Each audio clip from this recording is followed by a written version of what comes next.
Hello, and welcome to A Reader's History of Science Fiction. I'm Alex Howe, and this is episode 34, Time Travel. And I feel like this is another case where I may have bitten off more than I can chew. Time travel is a big subject, but it's also a little different. Unlike military science fiction in the last episode, where the list of examples goes on for miles, well, the list is still pretty long, yes.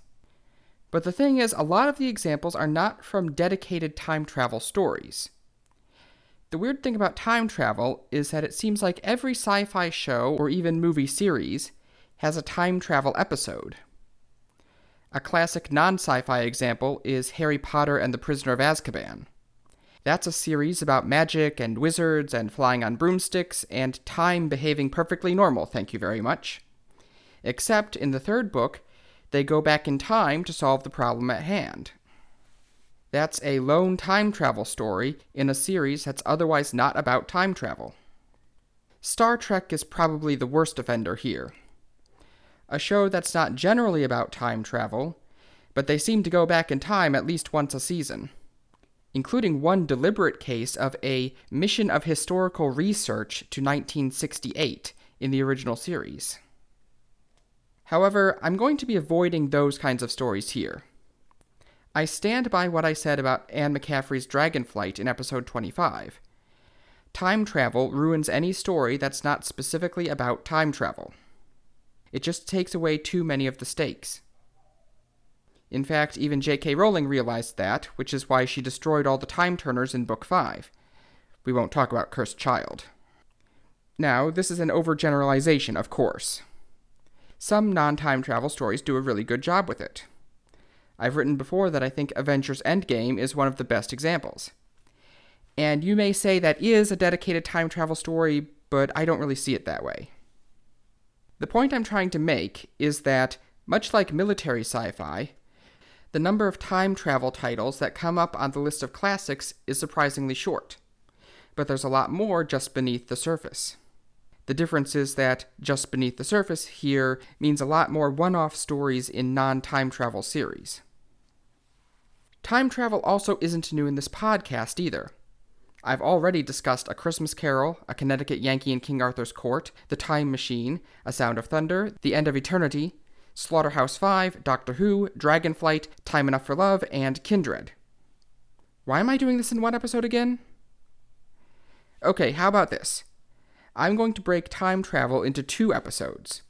In this episode, I'll give the top-level highlights, the classics of time travel, if you will. From newer works, anyway. In the next episode, I'll do a deeper dive, not to rattle off all the titles, you can look them up for yourself, but to look at the mechanics of time travel, the different ways it's used by different authors. Because there are a lot of different and complex ideas that are worth a closer examination. Think of it as a preview of the sort of things I want to do in an eventual Season 2. But for this episode, we'll stick with the classics. The reason I'm talking about time travel now in the podcast, despite covering many earlier works, is that I really do think there was something of a renaissance in time travel in the 1980s. There was relatively little time travel fiction in the 60s and 70s, especially among the big names. But there were quite a few new titles in the 80s and 90s. The 80s were the decade both of new authors in the genre, like Gregory Benford's Timescape and Michael Crichton's Sphere, and also several classic movies, like The Terminator and Back to the Future. In fact, 1980 was a pretty big year to start off the decade. That year produced Octavia Butler's Kindred, Douglas Adams's The Restaurant at the End of the Universe, and Gregory Benford's Nebula-winning breakout novel, Timescape. I'd also give an honorable mention to K.W. Jetter's Morlock Knight from 1979. You probably haven't heard of that. It was one of many unofficial sequels to The Time Machine. But it's notable because Jetter is the man who coined the term steampunk to describe his book in 1987. So maybe it's just an artifact of how I read the list of examples, but Timescape feels to me like a sea change in the genre, even though it's not the best known. And I think part of the reason is the hard sci-fi aspect. As I discussed with some of Larry Niven's books, this was an instance where the topic was getting a hard sci-fi treatment that didn't often appear in earlier works.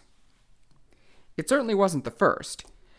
Heinlein was playing with some truly mind-bending paradoxes as early as the 40s. But this was a more rigorous look at time travel than most of the works at the time. One reason was likely Benford's background. Dr. Gregory Benford is to this day a professor emeritus of astrophysics at UC Irvine. His scientific credits mainly focus on plasma physics, magnetic fields at galactic centers, and galactic jets. And at times he also dips into sci-fi adjacent topics like wormholes. His fiction credits include many collaborations, including Foundation Sphere, one of the books of the second Foundation trilogy, and Beyond the Fall of Night, a sequel to Arthur Clarke's Against the Fall of Night. He's also contributed quite a bit to alternate history, which we'll get to in a couple episodes. Timescape itself was a collaboration, written by Benford with the help of his uncredited sister-in-law, Hilary Foister. It tells the tale of a bleak then-future of 1998 that is ravaged by environmental disasters, algal blooms, crop failures, plus some nuclear terrorism and general unrest. In this world, a group of scientists send a message back in time to 1962, in hopes that they will inspire scientists in the past to start working on solutions to their problems that they can then reveal in the present. But they have to be careful not to change the past too much, or else they will create a paradox and split off an alternate timeline. It sounds as if there's a notion about quantum superposition here, where the wave function only collapses to a new timeline if changes occur that are visible to the sender. But I confess I'm just guessing that based on the summary. Still, it's clear that a fair amount of scientific thought went into the time travel, or rather cross-time communication, in this book. Another notable book with a somewhat similar premise comes from another Greg Bear's Eon from 1985. As was common for sci-fi books written in the 80s, this book opens on a world on the brink of nuclear war between NATO and the Soviet Union in 2005. Politics aside, in the midst of a tense situation, a mysterious and very large asteroid appears in Earth orbit, one that has been hollowed out and terraformed with a habitable environment on the inside. The asteroid seems to bring a warning from the future about a coming nuclear war, but in fact, this warning is unable to prevent the war. And then things get a lot weirder as explorers in the asteroid get caught up with the future descendants of humanity living in an extra-dimensional space connected to it. It actually seems like the time travel is mainly focused on the first half of the book, while the rest is relative dimensions in space. Wait, wrong franchise. Also from this time period, and also with a fairly similar premise, is Michael Crichton's Sphere from 1987. However, Crichton will be getting his own episode later, so we'll leave Sphere and his proper time travel story timeline for that episode. Several big time travel movies also came out in the 80s, including one that has become one of the defining examples of the genre, the Back to the Future trilogy. Honestly, if you're listening to this podcast, you're probably familiar with that one. Crazy scientist Doc Brown invents a time machine made from a DeLorean, and is somehow able to get plutonium from Libyan terrorists to power it. But hey, this was only 1 year before Reagan bombed Libya out of fears that they were working on a nuclear program, so it made sense at the time. Anyway, Marty McFly is accidentally sent back to 1955 in the time machine, and equally accidentally prevents his parents from meeting, so he has to make sure they do get together before he's erased from history. And then, of course, in Part 2, Robert Zemeckis is really able to have fun by sending them forward to 2015. Sadly, we never got those flying cars, as Christopher Lloyd and Michael J. Fox lampooned on Jimmy Kimmel when the day arrived. And then in the much less acclaimed Part 3, it turned into a Western. Despite that weirdness, it's a very good trilogy. But one issue that it has is that it really plays fast and loose with paradoxes. In Part 2, Doc suggests that simply meeting your past self could cause a universe-destroying paradox. This is annoyingly common in time travel fiction. usually billed as some law of nature that the same object can't exist in two places at once or something like that. But that doesn't make any sense on a physics level, since the same atoms will certainly still be around. Anyway, just meeting your past self, universe-destroying paradox.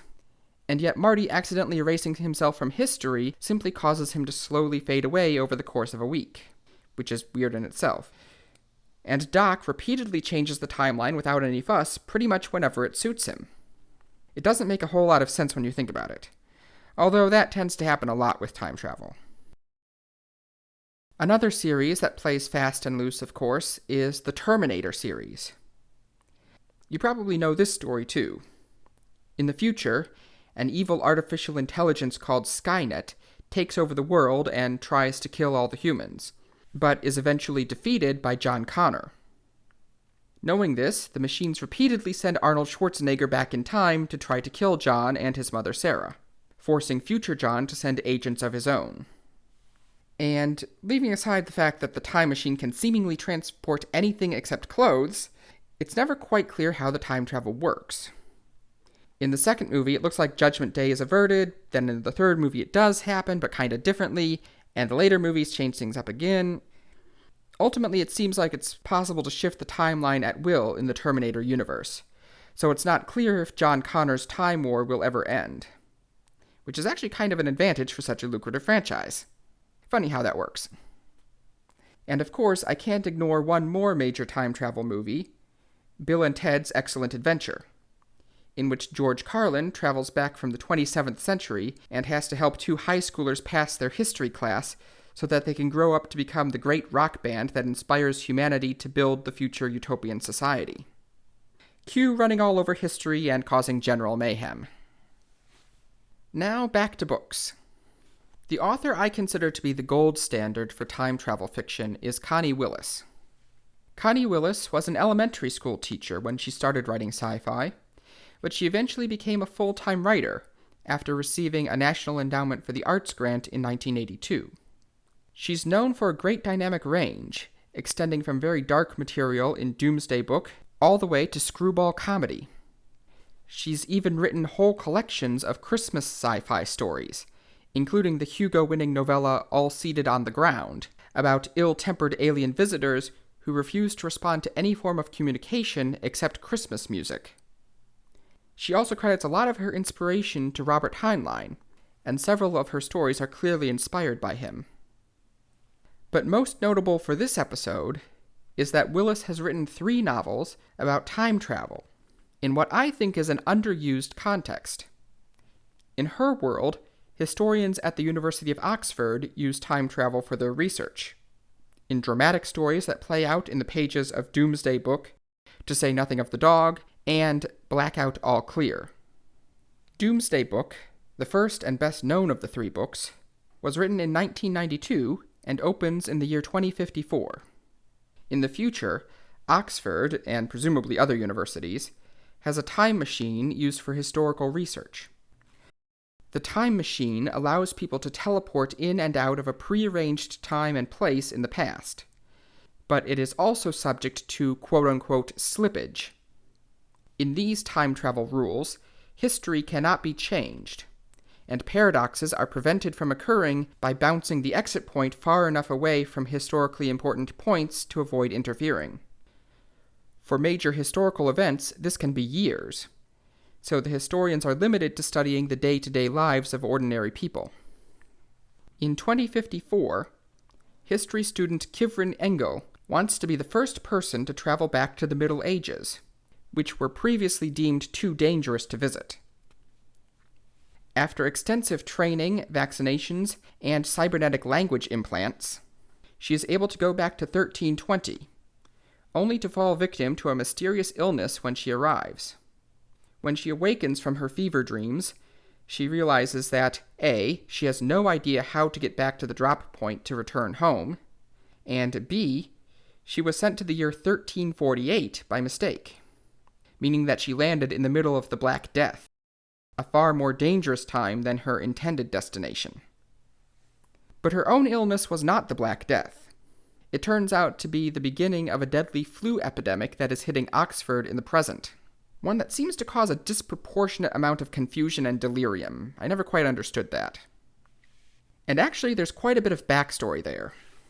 Doomsday Book had a resurgence in popularity last year because of its timeliness in portraying a deadly pandemic. You see, about 10 years earlier in the present of the story... See, this is where tenses and prepositions get all screwed up with time travel. Anyway, about 10 years earlier, there was a deadly flu pandemic that ravaged the globe, and the way it was described had an eerie similarity to COVID, at least in the early stages. This pandemic led to strict new quarantine protocols that leave Oxford completely cut off from the outside world when a new epidemic starts, to the point where they struggle even to bring in basic supplies. Worse, the quarantine is happening over Christmas holidays. With so many university staff either away or incapacitated by the flu, and no way to bring in other technicians, Oxford risks stranding Kivrin in the past even if she can find her way back. The story follows both plot threads in parallel, as society in Oxford all but breaks down, and Kivrin watches everyone in the small medieval village she is visiting die one by one. After all, it was a long-abandoned ruin in the present. Doomsday Book is a very well-written story, but very dark. And without spoiling anything, the biggest complaint I had about it was that a certain character died before he could get his comeuppance. I was really annoyed by that. However, for reasons of tone alone, I much preferred Willis's second time travel novel, To Say Nothing of the Dog. This is almost a complete 180 from Doomsday Book. Almost one of those screwball comedies I mentioned. In 2057, Oxford has been contracted by the wealthy American neo-aristocrat Lady Shrapnel for her pet project of rebuilding the Coventry Cathedral exactly as it was prior to its bombing by German planes in 1940. At her behest, Oxford historians are running all over history to document every detail of the cathedral. And of particular interest, driving much of the story, is an artifact called the Bishop's Bird Stump, which has not been seen since the bombing, but is also not certain to have been there that night in the first place. But the problems really arise in 1888. And actually there's some backstory there too. You see, in To Say Nothing of the Dog, we learn that there was actually a second pandemic in the 21st century. Not of a human disease, but of feline panleukopenia in cats.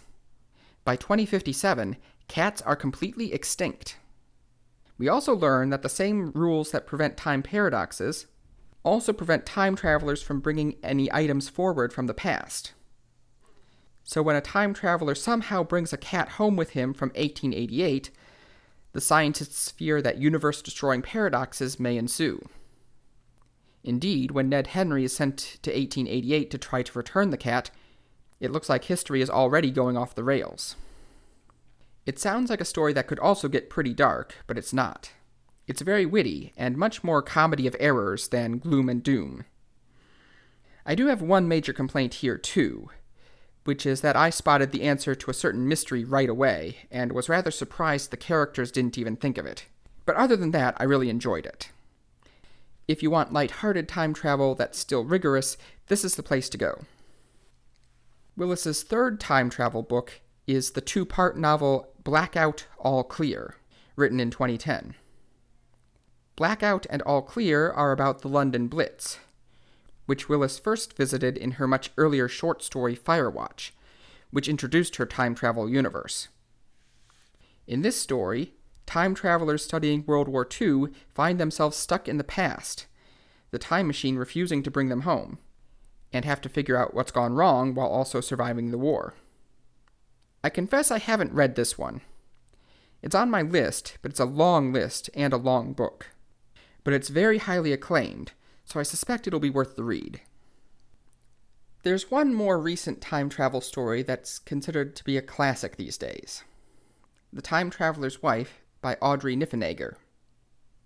A romance about the time traveler, Henry, and his eventual wife, Claire, the perspective switching back and forth between the two over the course of the book. Henry has a genetic condition that causes him to randomly jump through time, usually to significant places in his life. Since the jumps only affect his body, he has to learn to pick locks, pick pockets, and fight off attackers in order to feed, clothe, and protect himself when he jumps. Much of it taught to him by an older version of himself. Bootstrap paradox, anyone? Claire first meets Henry when she's only 6 years old, and he visits her many times in the field behind her house, becoming her best friend. However, Henry only visits her after he meets her in linear time at age 28, making for one of the strangest romances around, although he manages to keep it age-appropriate until she grows up. The book follows them through their marriage and the struggles they face, Claire so often having to wait for Henry to return, their difficulties in having a child, and Henry's eventual tragic fate. The movie seems to be fairly faithful to the book on this one, although the book is of course more detailed. Also, I think the book makes clearer that Henry spends the majority of his time in a linear continuity, only making excursions to other times. Both book and movie received mixed reviews, some people praising them, while others considered them too melodramatic. But I'd say the story has earned its place in the genre. If you're into sci-fi romance, The Time Traveler's Wife should definitely be on your list. This has been A Reader's History of Science Fiction. This podcast is hosted by Libsyn and is mirrored just about anywhere you're likely to be looking for podcasts. You can find me on YouTube at Science Meets Fiction, on Twitter at SciMeetsFiction, and my own website, sciencemeetsfiction.com. My book recommendation for this episode is To Say Nothing of the Dog by Connie Willis. It's a more light-hearted book than her other fare, while really digging into how time travel works in her universe at the same time. And I would confidently say that it's one of the best time travel stories I've ever read. In fact, it's actually inspired one of my own writing projects that you may hear about in the future. The next episode will continue our exploration of time travel with a discussion of the mechanics of how it works in different settings. Buckle up, this is where it gets complicated. Thanks for listening.